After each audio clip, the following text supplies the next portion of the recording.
मित्रों नमस्कार। आज मैं ऐसा विषय आपके सामने लेके आया हूं जो आध्यात्म के साथ साथ ज्योतिषीय विषय भी है। कई बार मनुष्य के जीवन में बहुत सारी परेशानियां लगी रहती हैं, लेकिन उनको समझ में नहीं आ पाता कि ये परेशानी क्यों है। बहुत मेहनत करने के बाद भी वृद्धि ना होना, व्यापार ठप हो जाना, रोगों का लगे रहना, लाखों रुपए रोग में खर्चा होना, विवाह नहीं होना, घर में कभी मांगलिक कार्य नहीं होना, शादी विवाह में अड़चनें आती रहें, घर में संपत्ति ना रुके, कलेश बना रहे हमेशा, अकाल मृत्यु हो जाए, बहुत ज़्यादा ही दोष हो तो कभी आगजनी हो जाए। एक आध बार तो इत्तेफाक हो सकता है, लेकिन साल में दो दो तीन तीन बार आगजनी हो जाए, बड़ी घटना हो जाए, बड़ी बड़ी दुर्घटनाएं होना बार बार। यह सब क्यों होता है? यह सब होता है पितृदोष के कारण। पितृदोष अर्थात हमारे पूर्वज जिनका संस्कार विधिवत ना हुआ हो अथवा तो संस्कार में कुछ त्रुटि रह गई हो, ऐसी असंतुष्ट मृत आत्माएं जो हमारे पूर्वज हैं, वह किसी न किसी रूप में हमारे जीवन को प्रभावित करती हैं, जिसको हम थर्ड पावर भी बोल सकते हैं। अब थर्ड पावर हमारे जीवन को कैसे प्रभावित करता है और कैसे पता चलेगा कि ये पितृदोष ही इसका कारण है? जैसे बार बार मरे हुए लोगों का हमारे स्वप्न में दिखाई देना, या फिर भोजन में बार बार बालों का मिलना, बहुत प्रयत्न करने पर बार बार सफलता ना मिलना, बहुत बार प्रयास करो तो भी सफलता ना मिले,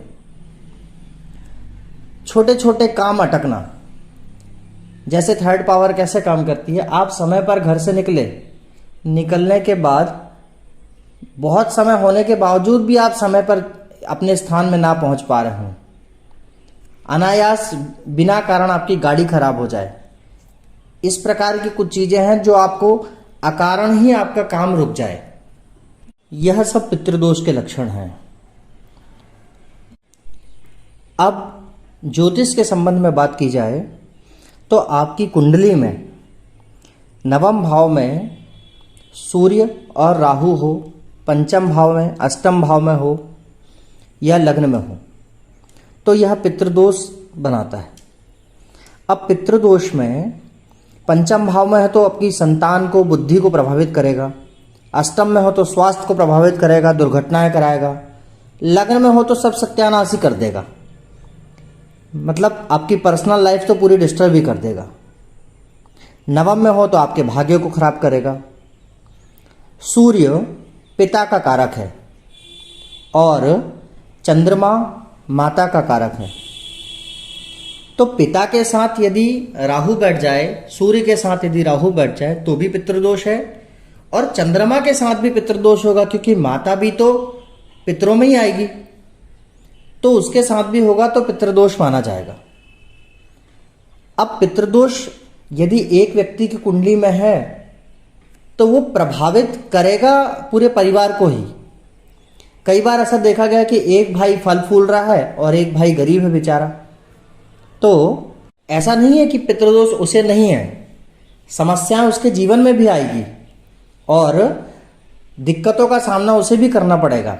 आज नहीं तो कल किसी न किसी प्रकार की समस्या उसके जीवन में भी आएगी, और यदि पितृ असंतुष्ट हैं तो उसे भी नहीं छोड़ेंगे।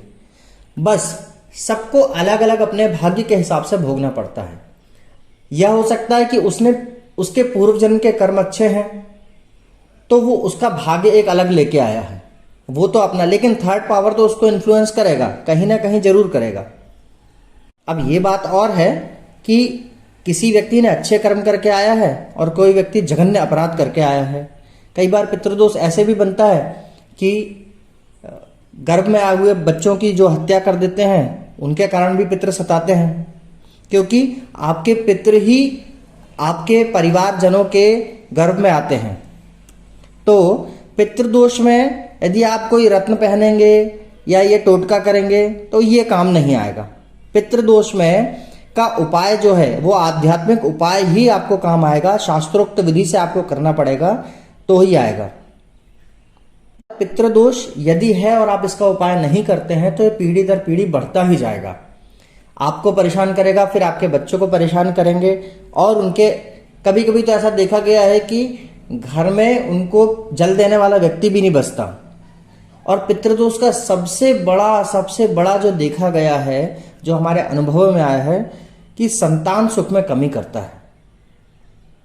वो आप कितना भी पैसा कमा ले, संतान नहीं होने देगा।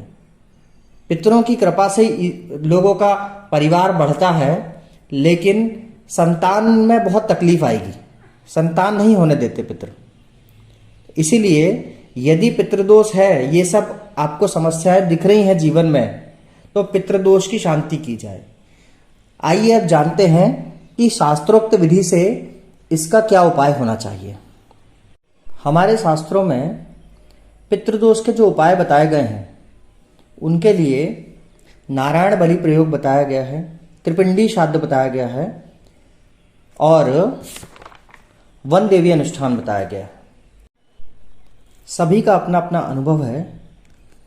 मेरे द्वारा पढ़ा गया उसमें त्रिपिंडी श्राद्ध जो है वो सबसे उत्तम है, क्योंकि त्रिपिंडी श्राद्ध में ज्ञात अज्ञात दोनों का हो सकता है।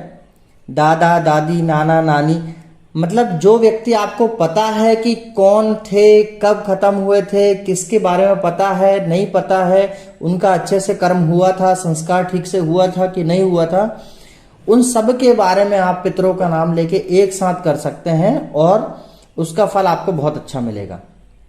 बस इसकी जो शांति आप कराएंगे, उसमें आपको ध्यान रखने की बात यह है कि यह किसी पवित्र नदी के आसपास करें। जो लोग गंगा के आसपास जा सकते हैं तो गंगा मैया के पास चले जाएं, नहीं तो नर्मदा जी, गोदावरी जी, सरजू इत्यादि जो पवित्र नदियां हैं उनके आसपास जाके करें। पवित्र नदियों के तट पर जाने से उसकी जो फल की प्राप्ति है वो कई गुना बढ़ जाती है। नहीं तो किसी मंदिर में, देवालय में चले जाएं, शिवालय में चले जाएं, नहीं तो गौशाला में चले जाएं, लेकिन बस एक बात का ध्यान रखना है, किसी अन्य के घर में नहीं करना है कि आप अपने मित्र के घर चले गए या अपने किसी रिश्तेदार के यहाँ चले गए। नहीं, स्वयं की भूमि पर ही करना है, स्वयं के मकान में ही करना है। देवालय, शिवालय, पर्वत, नदी का तट, ये किसी अन्य की भूमि होती है, लेकिन अन्य की कहलाती नहीं, किसी का व्यक्तिगत स्वामित्व इसमें नहीं होता। इसीलिए इसको हम अन्य की भूमि नहीं मान सकते। तो वहां पर जाकर आप त्रिपिंडी श्राद्ध करवाएं।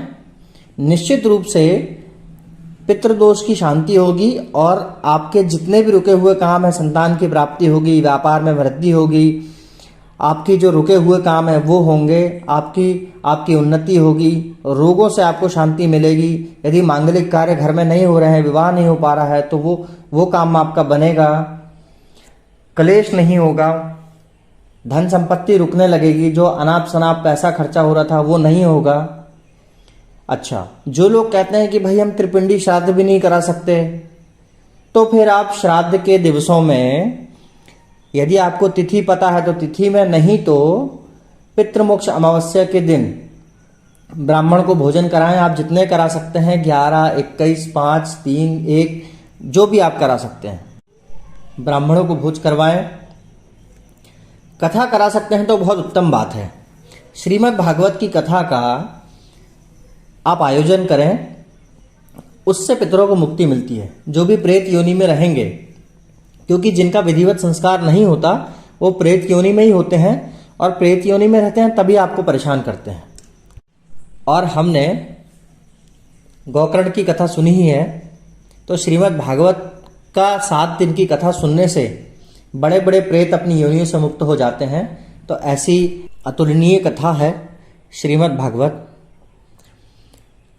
आप यदि ये भी नहीं कर सकते तो गऊ को ग्रास खिलाएं। मतलब आप ऐसा काम करें जिससे आपको पुण्य अर्जित हो, क्योंकि पितरों की शांति ब्राह्मणों के आशीर्वाद से, संतों के आशीर्वाद से, गौ माता के आशीर्वाद से ही होगी। ये सब आप करें, तभी आपके पितृ आपको आशीर्वाद देंगे और आपके वंश को बढ़ाएंगे, व्यापार को बढ़ाएंगे। पितरों को संतुष्ट रखना अति आवश्यक है। पितृ ही देवतुल्य होते हैं। और आपके परिवार को, कुटुंब को बढ़ाने में बहुत सहायक होते हैं। हर वर्ष श्राद्ध पक्ष में पितरों के नाम से जल दीजिए। भले आप गया श्राद्ध करके आ चुके हों, उसके बावजूद भी आप जल दीजिए, श्राद्ध करिए, तिथि में ब्राह्मण भोज कराइए। आपके पितृ निश्चित रूप से तृप्त होंगे और आपको आशीर्वाद देंगे।